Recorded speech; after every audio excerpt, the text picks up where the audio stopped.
didn't start in film. Going backwards, like I sort of moved laterally into film I spent about 15 years doing theater, set design, puppetry, building large and unusual objects out of a studio, and I was living in Providence, Rhode Island at the time.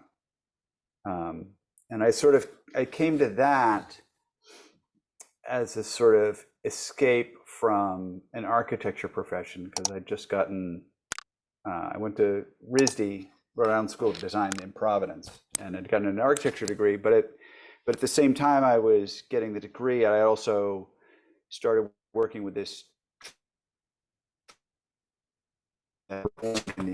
massive puppet costumes and had a rock and roll band, and sort of would do these like goofy kind of like rock and roll mystery musicals, like a Scooby-Doo episode almost. Right. And by the time I got out of that was really a parallel track. I started that right as soon as I got into school. So that was the whole time I was doing architecture. I was also, just doing these loud, smelly puppet rock and roll shows. And prior to going to school, I'd actually worked for architects for a little bit when I was trying to figure out what to do, and knew, coming out of school, how little time even like a really successful partner, like in the firm that I'd been in up in Portland, Maine, actually got to design and do interesting stuff. And by that time, I was just so spoiled rotten by performing and enjoying myself that I never went into architecture, and just kept just sort of kept doing what I've eventually just started referring to as design for storytelling. Design of form and spaces and puppets and props and stuff in the service of narrative story. Right. Great.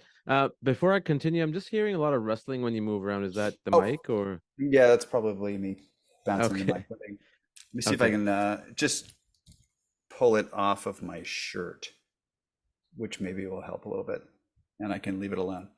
Perfect. Yeah. That sounds good. Awesome. Okay. What inspired you to get into architect? Like, was it a certain catalyst, an event, or just being an inspiration through somebody else? My people on my dad's side are architects and builders. My father's an architect. My grandfather's an architect. It actually wasn't something I thought I wanted to do at all.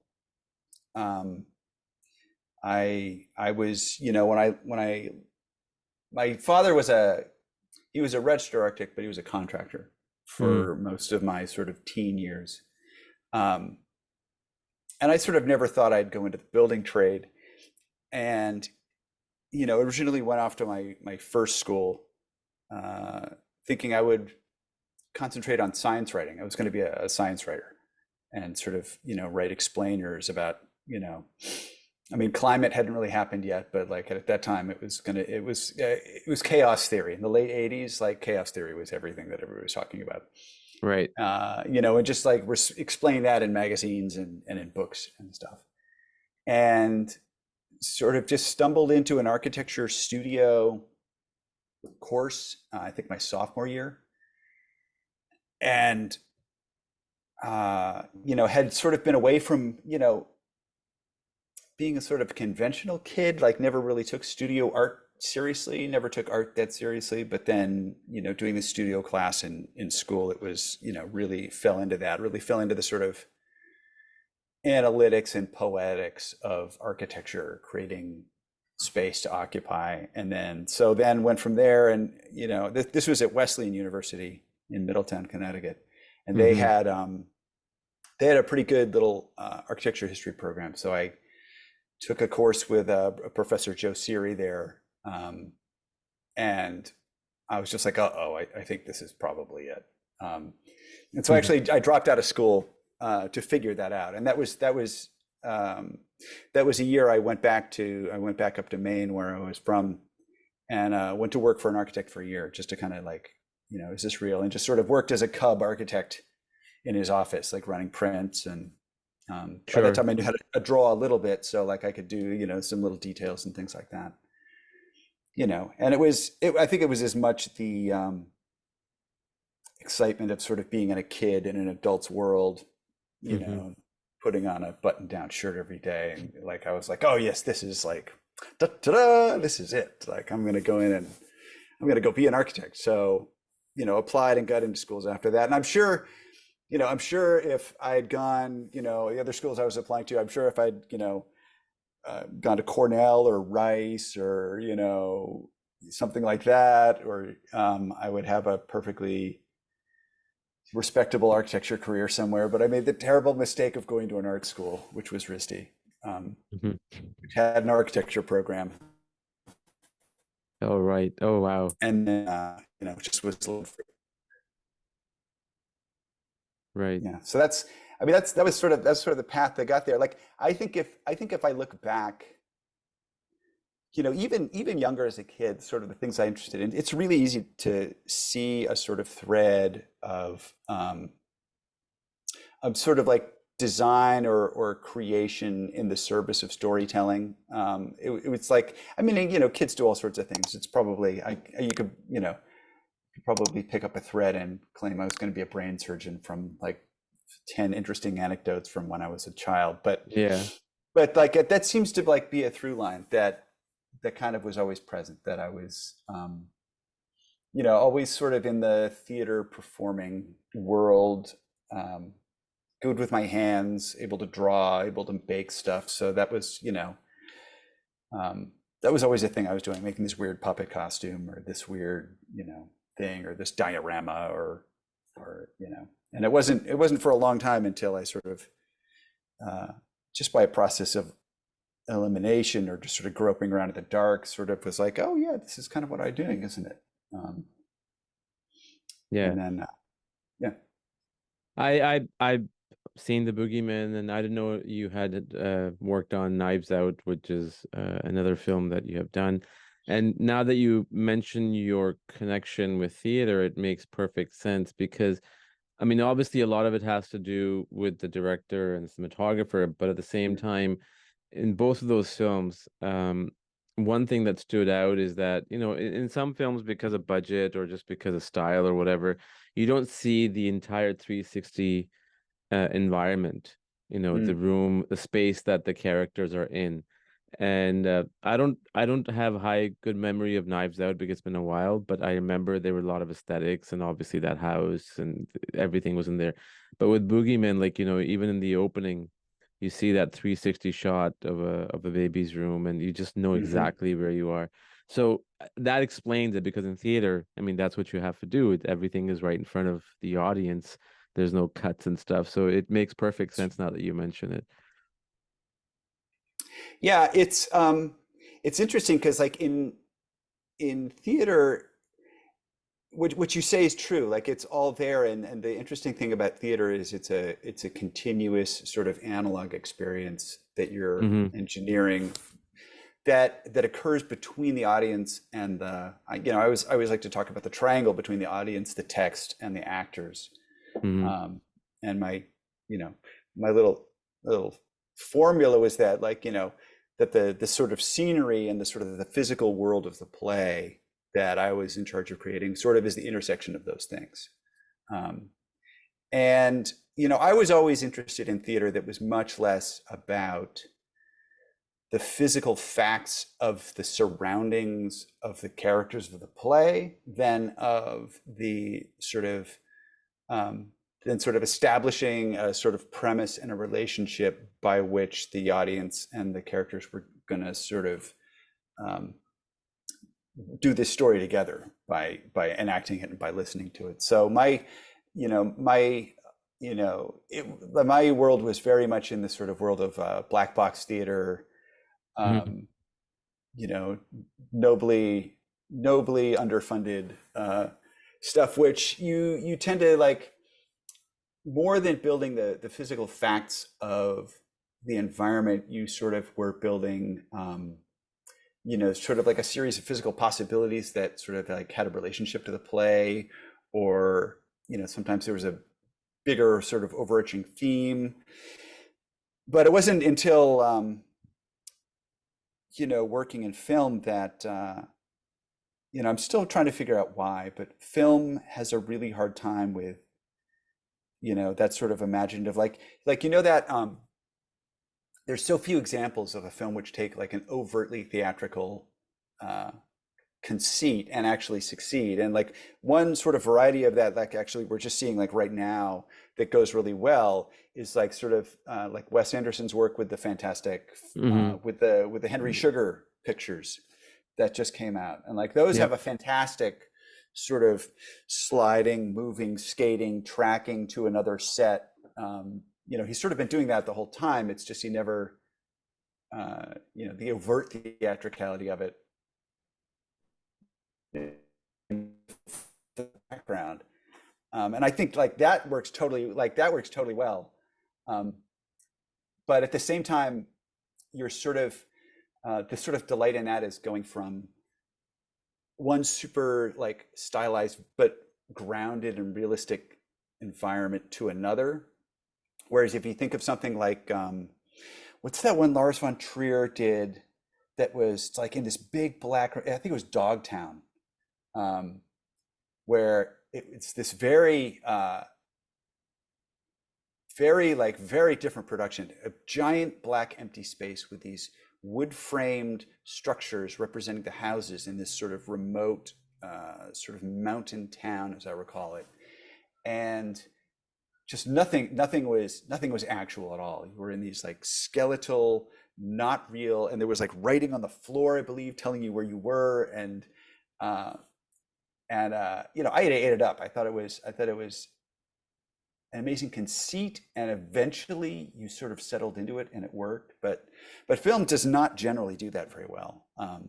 So it was interesting. It was a long time sort of exercising that sort of the world of the imaginative telling of the play, and then sort of transitioning to some to the film world, which is tends to be a much more physically grounded, like actual, whether stylized or not, but like grounded and very presentational sort of depiction of where you are. And of course I always have my eye out for films that tweak that or mess with that, because I think it's an endlessly entertaining thing to do. Even something like like Scott Pilgrim, uh, Mm-hmm. Edgar Wright's Scott Pilgrim, which would stretch rooms or pull them out, or you like walk into weird places, or you're in a very weird place and you walk through a door and you're in a very stylized place. Like I love all that stuff. Uh, you know, Yeah. it's important to note. I'll just say, like, it's important to remind everyone that in Knives Out I was the art director, which is Oh, a okay. very different job than the production That's right. designer. The production That's right. designer was David Crank, the extremely accomplished and terrific guy. I was the art director, which, for those who don't quite know what that's about, my description of the job is suffering bastard with a clipboard, Got it. making sure it all gets done and gets done well and gets done Yeah. to the designer's liking, and on time and on budget. Well, thank you for that clarification. One thing I find I would love to know, I know in the world of documentary filmmaking, Mm, that's the world that I'm currently in. mm, It's easy, I wouldn't say easy, it's easier to go from documentary to a narrative versus the other way around. Because with documentaries, most of them, even whether they're narrative documentaries or not, you have an idea of the beginning and you know the ending that you want to get to, but mhm. you don't have no idea what in the middle is, right? The rest of it, because you have to figure that out as you go along. And as you're shooting, there's like 10 different stories that are arcs are coming in and you're trying to figure that out. In the same way, do you think it's similar going from theater to film is a little bit easier than coming from film to theater or not at all? That's an interesting question. I think it took a while before uh, it took a while before I sort of figured a bit of that out. Like fortunately, like I sort of came in when I sort of transferred over, I started working, I sort of worked my way up through film, and so sort of got a long time to sort of get my feet and sort of like figure out how everything works. So I worked as a set designer for a long time, not a long time, but I worked as a set designer, worked as an art director before I started designing my own. But I think it's just attuned. I think it's about being attuned to what each one does, what the strengths of each medium is, Mm-hmm. and how they're different. In terms of, is it easier to go from one to another? I can't quite imagine going from film to theater actually, because if I were to be doing it, because I possibilities that one entertains in sort of conceiving the theatrical environment are kind of in a way so much wider and so much less pinned to the actualities of where you are, that I think if I were to project going like this, like film training is very much about like map out like all the things you need in the film, like go through the script, like what are all my locations, like where do we have to go, and then you make this big list, and then it's like it's all about like what's the arc through that series of locations, what's the and you sort of like I kind of feel like it's curating your locations is kind of like the way to sort of tell the story, whereas once you're in the theater world, you really only have one location, and you just sort of have to throw away the notion that you're actually going to depict all of these things. So like, I think until, I don't know, I think until you figure that out, you probably end up chasing a lot of frenzy trying to nail all that down. But again, I don't know, like that's an interesting question. They're so different. It's like, Mm-hmm.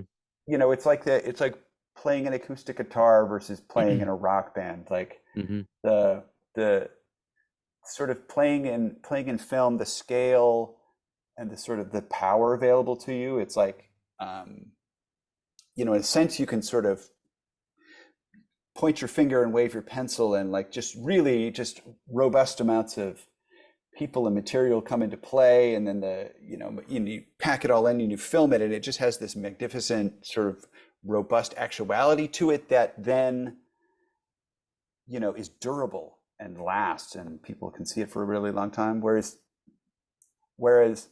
the sort of theatrical version of waving your finger is almost controlling less stuff, and it's much more like magic with a handkerchief and a fan.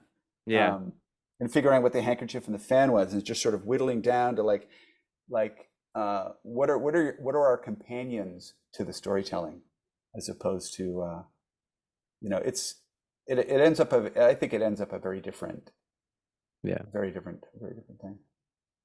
Do you like, if you were to choose, and I'm not trying to give you an option here, but just art directing versus production designer, which one do you enjoy more? Oh, I mean, I certainly am very pleased to be working as a production designer. Like, I mean, art direction is a good job. I was okay at it. I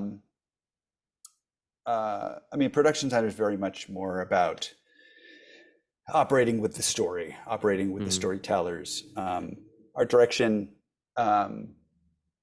is you're still engaged with all that stuff, and you have to be really sensitive to that stuff and know where it's all heading and what the point of each location is, what the intent is. But it is a managerial position more than it is a Creative. It's an odd thing. It's an art manager though. It's not a but like, so I mean, they're both terrific. I'm happy to be working in production design. I haven't art directed in a while, and that's okay. Fair enough. Before I go to the Boogeyman, I just wanted to ask you one more question. Whichever film set you worked on, whether it's the Boogeyman or another one, and as creative individuals, you're always trying, there's always room for improvement, right? Like you're like, one day you would have an idea, you go to bed, you wake up, another one, and it kind of keeps going. when has there been ever a moment, and if there's a story behind it, I'd love to hear, where there's a take going on and, your production design team has put this amazing set, which is connecting to the arc and the story. And then in the middle of the take or in the middle of, let's say after a lot of coverage, there's something that you feel that can be changed and that will serve better to the story. Have you ever sort of taken up to the director halfway into the coverage that, I think this is a great idea. Should we do this? What do you think? Has that ever happened? If so, feel free to share the story of that. Ooh. I mean, being on set during shooting is a constant process Change. of of change, but of optimization. Mm. Sort of like you have a successive series of windows, and those windows changes as time goes on. By the time, I have to say, I think I'm fortunate enough that I haven't had to do any total fire drills to try to refashion something according to the moment. But what I find is by the time everybody's there, and we're actually shooting, the decisions are they're much more like sort of short knife decisions, like trying to, especially working with your on-set dresser, just trying to like compose your frames, make sure that you're just supporting the moment with sort of the tools you have available. So that ends up being, much more your movables. Sometimes what'll happen is you go in and, you see the way a scene gets blocked, and you're sort of like, oh, like kind of my favorite stuff, I thought they were going to play this room this way, but I see it's kind of like, like what I want to do in between the rehearsal when the cast is off to vanities and getting, in costume and in makeup, like, you grab your on-set dresser and maybe you have the decorator around and some set dressers if you're really opening the set for the first time, and you're like, okay, like, and the decorator's usually like right there with you. It's like, okay, like for like this business that we're doing over here and shooting this way, like I kind of want, like, let's get these things in there. Like I discovered that when we shoot this way and this way, we're going to see this color twice in a way that I don't want to see. So let's like move things around. So it becomes much more sort of tactical, shot by shot, optimizing, tweaking, pushing, just getting the frames correct and balanced, moving stuff around so that the actual motion of the camera, like most of what I'm responding to at that point, is like, what's my camera doing? What's our eyeball doing? And like, what's actually in, what's actually out? What's our movement through the space? Where do we settle? Where do we land? And then you sort of go through all of the elements that you have available and just sort of like optimize everything to that precise thing, because like, you don't always know exactly how the shot's blocked when you go in. You don't, and sometimes they're making it up as they go. So, as much as you can, you try to be on hand to make sure that, a camera movement catches bits that you want to be sure are in there, whether that's colors or like information because it's certain types of set dressing, or it's this or that, or it's just textures, and you want to make sure like, you're capturing the same feeling as you pull through. But that's sort of like most of what happens sort of on the day, I would say. Yeah. Right. Okay, so moving on to the Boogeyman, the director who worked on it, Rob, from at least from IMDb, I believe that was his first major Hollywood film in terms of the budget. Again, I'm just quoting IMDb, that his last film, I think, was around a budget of 100K, 150K, and this was more around 35 million, if that number is accurate. Working with a young director like that, what was your experience? Because, sometimes lack of experience is great to a certain extent, right? Because you're bringing your fresh approach, but at the same time, a set is very intimidating. And when you land on it the first time, even for someone like Spielberg, he would say that the first day on the set, I'm nervous as hell Mhm. because it's something you're starting again, and that kind of can play in your favor. How was working like how was working with Rob like, as one of his first major feature films, and sort of interacting with him with the production designer aspect? Rob was terrific. I actually I got to spend a lot of time with him during pre-production, Mm-hmm. just sort of going through. He was a great, like, he hadn't played with toys that big before, but he was extremely confident in what he was trying to do and what he was trying to accomplish and the way he wanted to shoot the movie. And I I have to, all credit to the guy because he,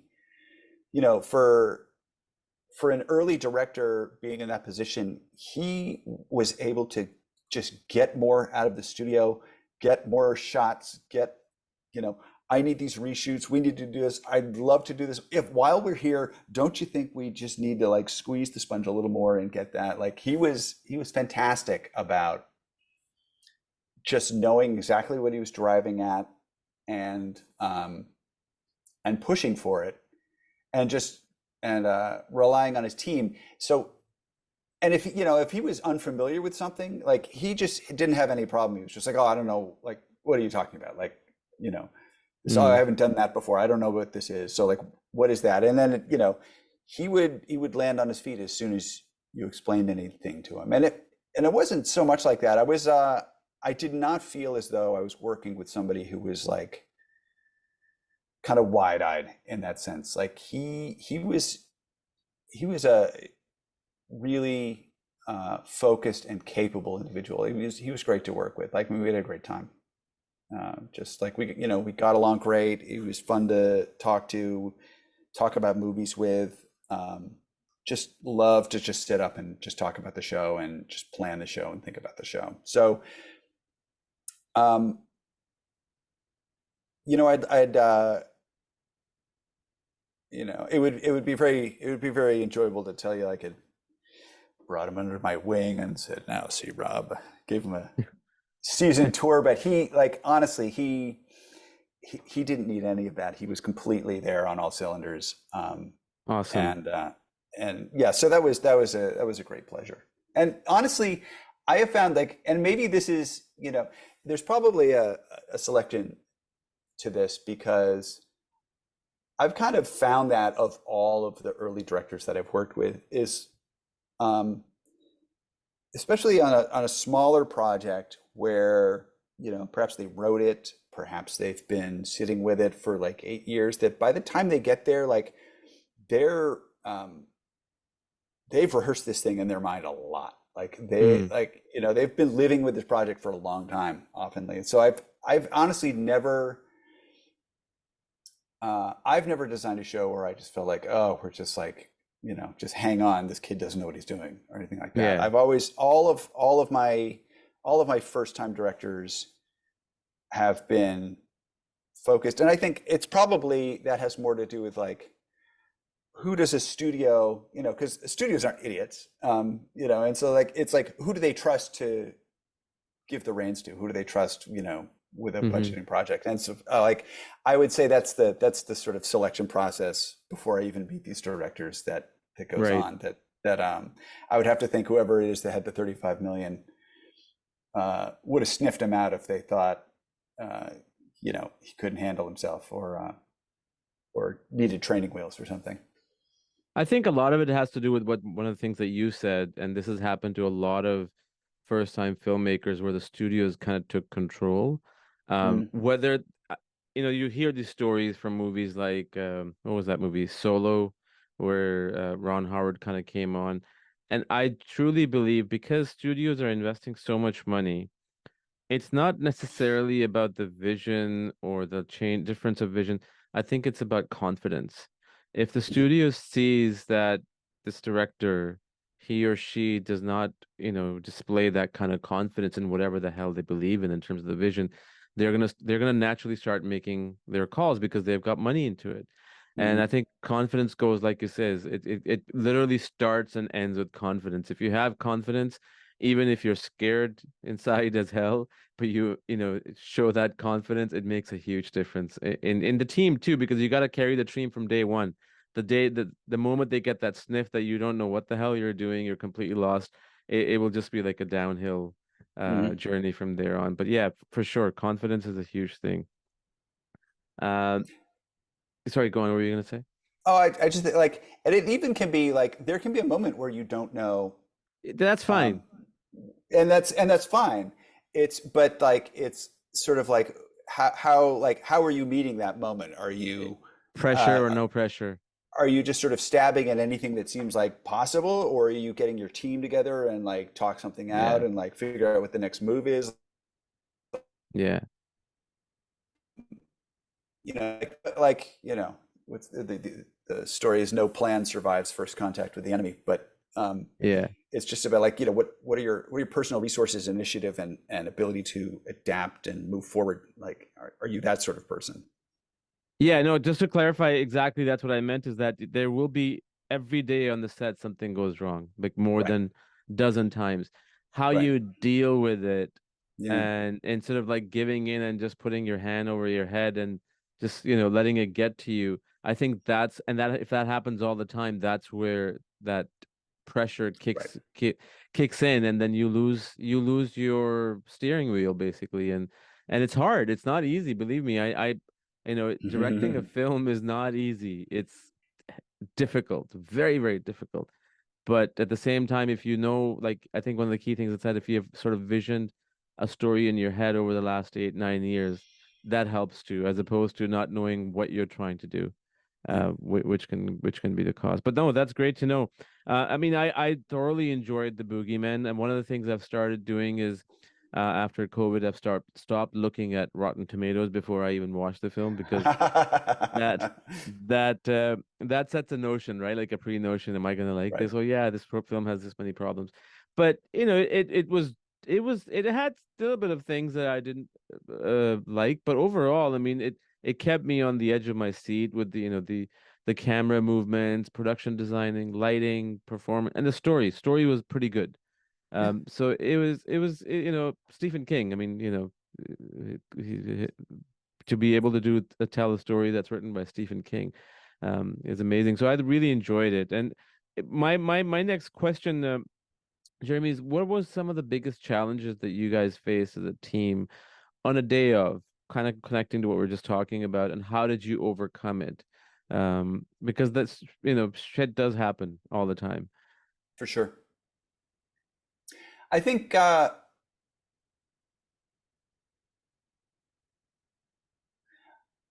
think our biggest challenge is,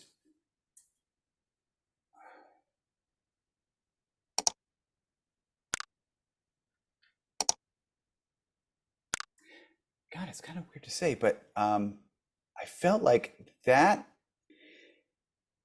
I think we had such a good team that um, it really was just sort of about executing the plan. Mm, Um, I'm not sure this is a very, I'm not sure this is very good storytelling at this moment, but uh, like our, it was a like basically like it was a lot of this film was really complex because you have, you have these layers. You're going to have a creature. Um, you have a VFX department that's really involved in everything. Um, there was a lot of practical. Rob's a sort of old school horror guy, so um, love to see as much in camera as possible. mm, Uh, there was there was a lot of stuff that was put on camera that wouldn't necessarily have been done on camera in other situations. Like the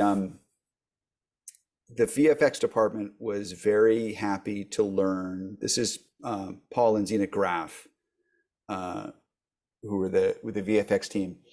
Were very interested to learn that the art department really wanted to produce this sort of viney, grown over, creepy mold situation.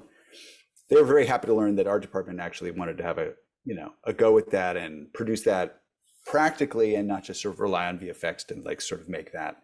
And then the same with fire. In the final fire scenes, there's a lot of practical fire in all those situations. We built a miniature house and burned it for the final exterior shots.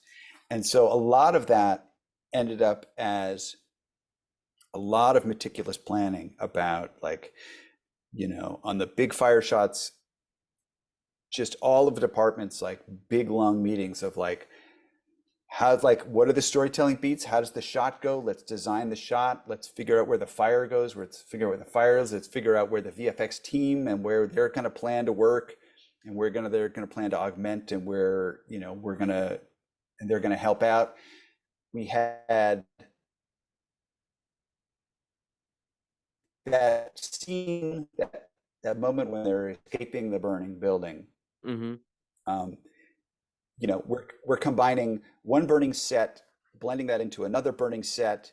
We sort of pull out through the front of the house. We look up, that's a stitch between an actual burning set and another burning set that we pasted together in post.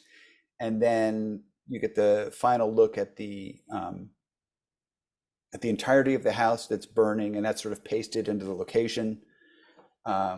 So those were sort of like easily like the most complicated situations where every department just had to organize around a common thread and a common understanding of what was going to happen, and figure out how everybody was going to do that. And honestly, like, everybody was so good. Like Eli, the cinematographer, like, a lot of that stuff just got built like really the old-fashioned way. Just everybody standing in the room. As soon as the set was half built, we just went into the living room, went into the basement, and just blocked it out. And special effects is there, VFX is there, the first AD is there. I'm there, and we're just building it. And Rob is just showing us, okay, here's the shot, here's what we need. And then everybody just sort of like working out, like, what's your part? What's my part? How do we do this? How do we do that? That all of that communication was so robust and came early enough that it was really just a sort of a continual process of tuning, as much as anything else. But like, I mean, those were the sort of the big moments where that every department's just got a lot going on. Yeah. And it all just needs to get organized really well. Those were our biggest moments for sure. Right. No, thanks for sharing that. One of the comment that I wanted to make when I was watching it, it kind of reminded me a lot about another film, which is not really a horror. It's a thriller. It's one of my favoritely shot, acted in a thriller concept. I don't know if you've seen, it's about a 25-year-old movie, Robert Zemeckis' What Lies Beneath. I don't know it. With Michelle Pfeiffer and Harrison Ford. I'm not sure. You'll have to tell me about it. It's basically, the concept is that there is a ghost in the house, and the trailer, which pretty much gives it away, and it's supposedly a ghost of a woman that Harrison Ford's character had an affair with, and his wife is Michelle Pfeiffer, and that's the whole movie. And majority of it takes place inside a house. And it's similar to the Boogeyman. So it was obviously built for the film, and the way the camera moves, and exactly where the shot design is. And it reminded me of that in a very which way, the way, especially the opening shot, like in that room where the camera, because it keeps you on the edge of your seat. Okay, what's coming up? What's going to be revealed?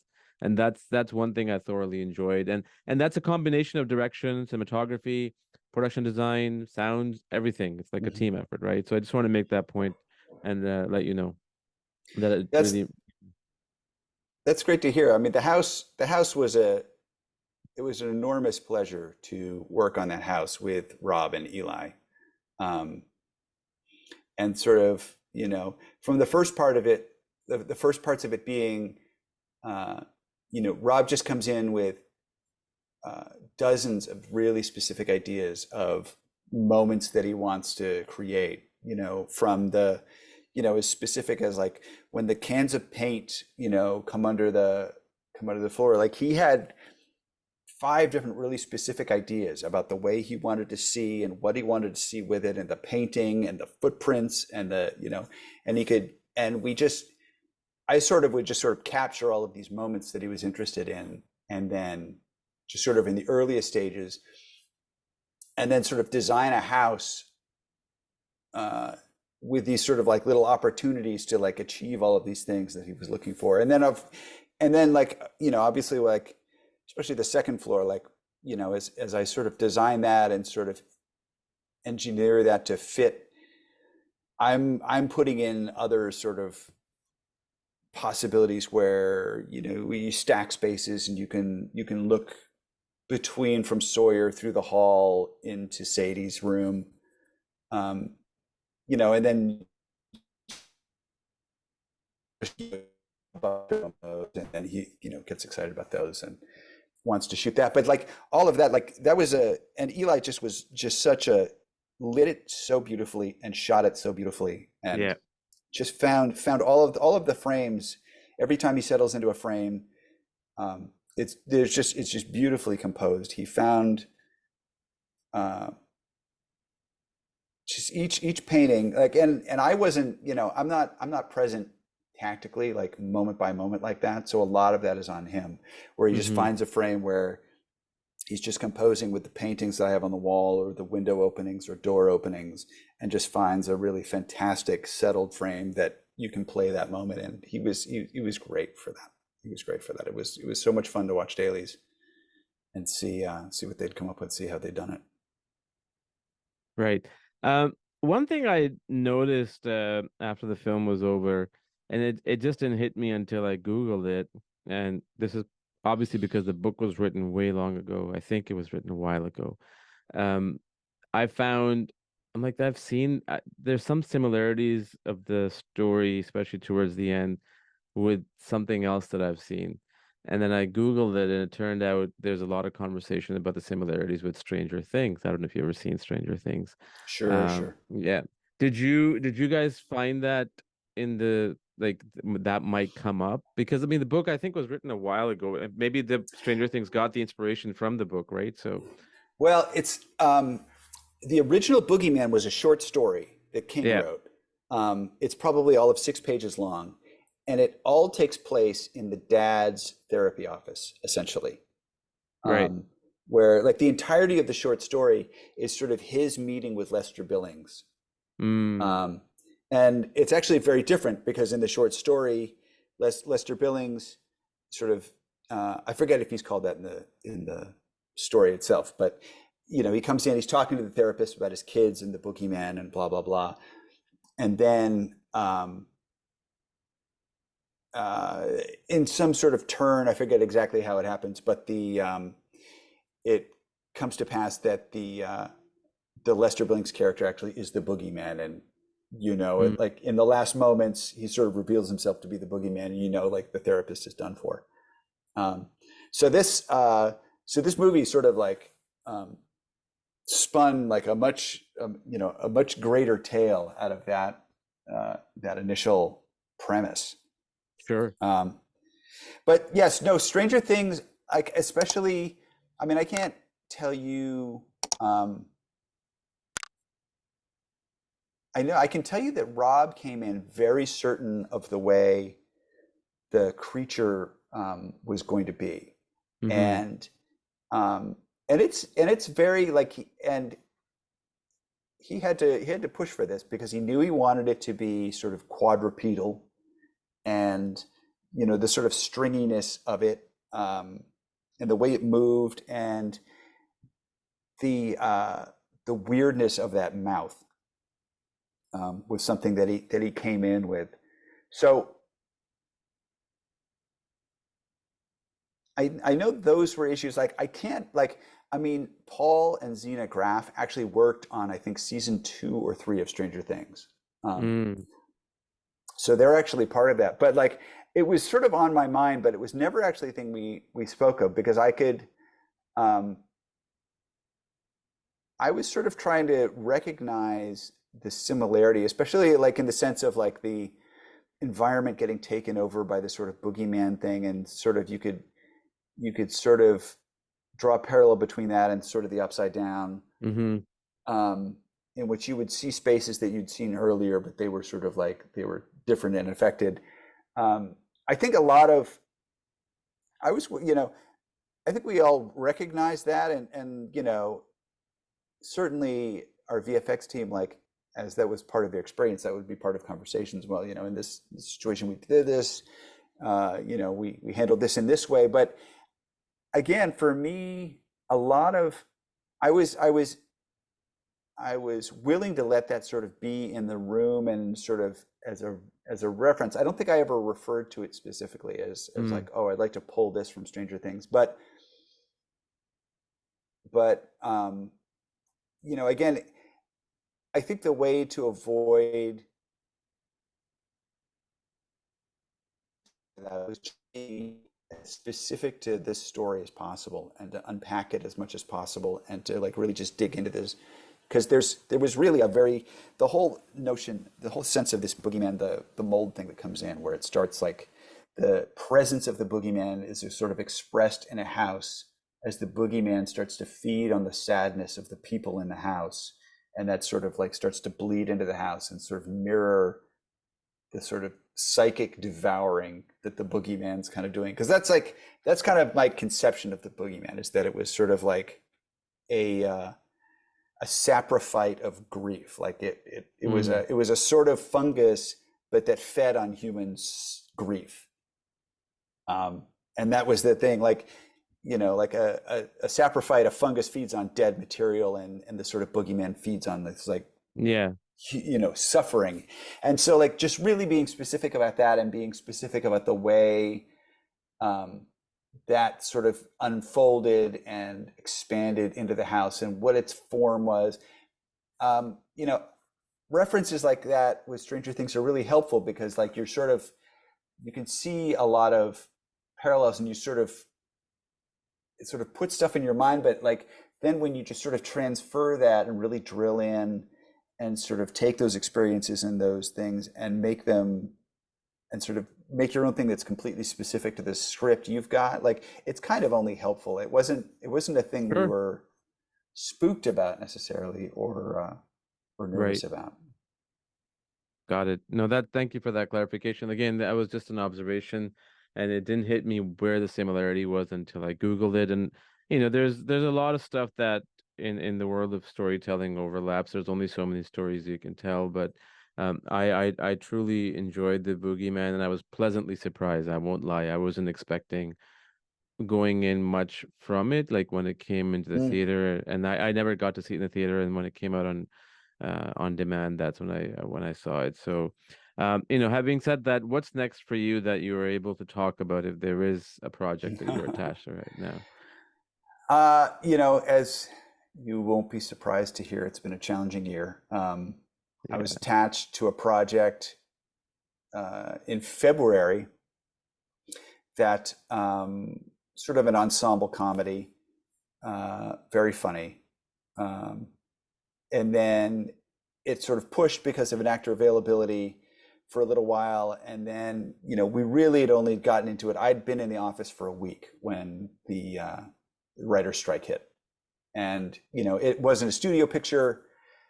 Early on, it was sort of independently financed, even though it was sort of a sizable budget, but the financiers got spooked and they sort of pulled the plug on that. They were like, okay, we're going to go on hiatus until this settles us out. So, that's still out there. Like, it's a summer movie. It'll come back at some point. I'll be happy to get back to that. I'm talking to a small film that would shoot in New Orleans. That's a possibility. That's a sort of a little thing that they think they could go ahead with, because it is a true indie. Maybe get to shoot it with a SAG waiver, if those are still coming out. Talking to at this point everybody's talking. Like there's the phone calls. Everybody's sort of like let's get this thing shovel ready. So when it all, Yeah. when it all gets settled out, everybody can go. And I think it's going to be a very frustrating year coming up because there's such a backlog of projects that got interrupted or delayed. There's all the projects that would have been coming up anyway. It's going to be an actor availability nightmare to try to slot these actors into all these these projects that are going to try to just go at the same time. But so like hopefully this stuff settles out and we can get back to work, and it's just about who gets out there first. I know I was talking to somebody on the podcast, and I met him in person, and he was telling me that he's working on an independent film. He's a cinematographer with a SAG waiver next month with Samuel Jackson. So stuff like that is happening, but I do think, and this is probably me being just optimistic, what happened in the 90s with the rise of independent cinema, and it just that 10-12 year of time, like some great films came out. I'm not talking about entertaining films, I'm talking about really great storytelling, and I feel that this might go into that, where a lot of new talent will be discovered because of, like you said, backlog, because of strike. So hopefully that positive comes out of it. I know it's hard, I get it, it's very, very difficult, but at least things are moving in the right direction. Yeah, and I think it'll be okay. I mean, I hope you're right. I think it would be fantastic if this was able to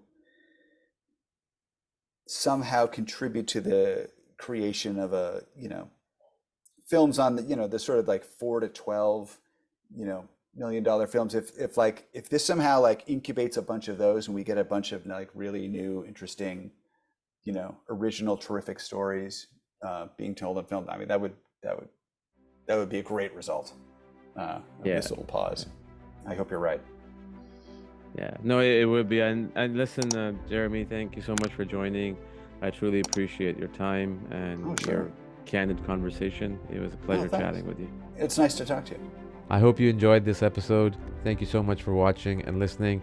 Don't forget to subscribe, like, share, and comment, and do come back for another episode. Until then, have a great day.